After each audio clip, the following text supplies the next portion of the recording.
Granada, a city that, throughout the centuries, has witnessed countless stories, legends, and transformations.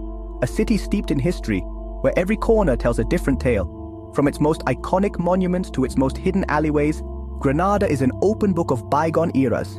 At its heart lies Albaicín, a neighborhood where time seems to stand still. This place, with its labyrinthine streets and unique atmosphere, is a living testament to the city's rich cultural heritage. Its narrow, steep streets remind us of its Arab past, climbing the hill like scars. Every stone, every corner speaks of a time when Islamic culture flourished in these lands. The white houses, with their interior courtyards, hold secrets from centuries past. Their walls conceal stories of families, loves, and conflicts that have shaped the neighborhood's destiny. Albaicín witnessed the birth of Andalusian culture. It was here that the blend of traditions and knowledge gave rise to one of the most brilliant periods in the history of Al-Andalus. Its palaces and gardens were filled with music and poetry. Poets and musicians found inspiration in this place, creating works that still resonate in our collective memory. The Alhambra, a marvel of Islamic architecture, rises majestically above the neighborhood. This palace, with its intricate details and grandeur, is a symbol of the splendor of that era. But Albaicín's history has its lights and shadows. Not everything was always splendor and beauty. There were also moments of conflict and pain. After the Reconquista, the Christian religion prevailed, and the neighborhood maintained its Moorish essence in a fragile balance. Churches were erected on the foundations of old mosques, and traditions blended in a delicate equilibrium. Legends flow through the streets of Albaicín like water through its ancient channels. These stories, passed down through generations, keep the memory of bygone times alive. Tales of impossible loves, hidden treasures, and presences from beyond the grave. Every corner of Albaicín hides a mystery, a legend waiting to be uncovered. And in this place, in the summer of 1982, a true story surpassed fiction: the mysterious exorcism of a young woman. This event, which shook the community, is just one of the many tales that make Albaicín a place full of enigmas and wonders. Today, Albaicín remains a vibrant place where past and present intertwine. Tourists wander its streets, amazed by its beauty and history, while residents keep alive the traditions passed down through generations. As the sun sets, Albaicín is bathed in warm colors, and the magic of this place becomes even more palpable. It is in these moments that one can truly feel the essence of Granada, a city that, through the centuries, has managed to preserve its soul and its history. The Alhambra, illuminated at night, stands as a beacon of history, reminding us of the grandeur and complexity of this corner of the world. A labyrinth of history and shadow, where every step takes us deeper into the past. The summer of 1982 was scorching hot in Granada. Temperatures reached sweltering levels, and the city seemed trapped in an endless heatwave. The sun beat down mercilessly on Albaicín, a neighborhood known for its narrow cobblestone streets and white houses. Intensifying the sense of jasmine and dry earth, the heat amplified every aroma, every sensation. But in the heart of the neighborhood, a chill ran through its inhabitants. Something dark was approaching, something they couldn't explain. It all started with a teenage girl, a young woman who until then had led a normal and happy life. Her name, to protect her identity, has been kept secret.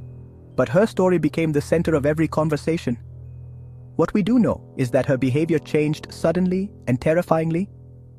From a cheerful and sociable girl, she became a shadow of her former self. The young woman, once cheerful and full of life, became quiet and aggressive. Her friends and family couldn't understand what was happening to her. Neighbors whispered among themselves, fear in their eyes. Every day the rumors grew, becoming darker and more sinister. Rumors spread like wildfire. Some said the young woman had been cursed. Some said she was possessed by a demon. Stories of demonic possession were not new to the region, but this one seemed different. Others whispered of a Romani curse. The Romani community had a historical presence in Granada, and their legends and myths were well known. The truth was, no one knew for sure what was happening to the young woman. Uncertainty and fear gripped the neighborhood, and every shadow seemed to conceal a new mystery. The nights became unsettling, with the sound of church bells echoing in the darkness. The full moon illuminated the streets but did not dispel the fear. People gathered in the squares, sharing their theories and fears. Each story was more terrifying than the last. Some sought answers in ancient books of magic and superstition, trying to find an explanation for the unexplainable. But the truth remained elusive. The young woman continued to be an enigma, and her story, a reminder that some things are beyond our understanding. The young woman's family, desperate, sought help from doctors and specialists. But science couldn't explain the girl's symptoms. Convulsions, changes in her voice, incredible strength. Each episode was more terrifying than the last. The young woman spoke in strange languages, uttered blasphemies, and suffered from fits of extreme violence. It seemed that something evil inhabited her, consuming her from within.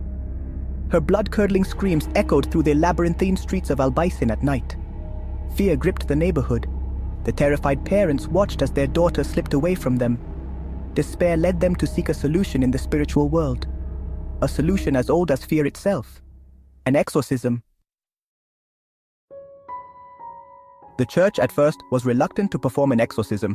It was the 20th century, the age of reason and science. However, the family's pleas and the gravity of the case made them reconsider. A priest, highly experienced in spiritual battles, was chosen to confront the evil tormenting the young woman. His name, like the girl's, remains a secret. It is said that he was a man of deep faith but also with vast knowledge of the occult. The exorcism would be conducted in secret. Secrecy was paramount to avoid scandal and the disbelief of the outside world. Only a small group of people, including family members and members of the church, would witness the struggle between light and darkness. The exorcism ritual was carried out in a small chapel in Albaicín. This chapel, with its atmosphere steeped in history and mystery, had witnessed countless events throughout the centuries, but none as terrifying as the one about to unfold. The stone walls, silent witnesses to centuries of history, seemed to vibrate with the tension of the moment. Every crack and every stone told stories of faith and devotion, but now they faced a dark and unknown force. The air, thick and heavy, smelled of incense and fear. The incense smoke mingled with the ragged breaths of those present, creating an almost suffocating atmosphere. Each inhale was a reminder of the spiritual battle raging at that very moment. The young woman, tied to a chair, struggled furiously while the priest, armed with his faith and prayers, confronted the entity possessing her. Her eyes, filled with terror and despair, reflected the internal struggle she was enduring.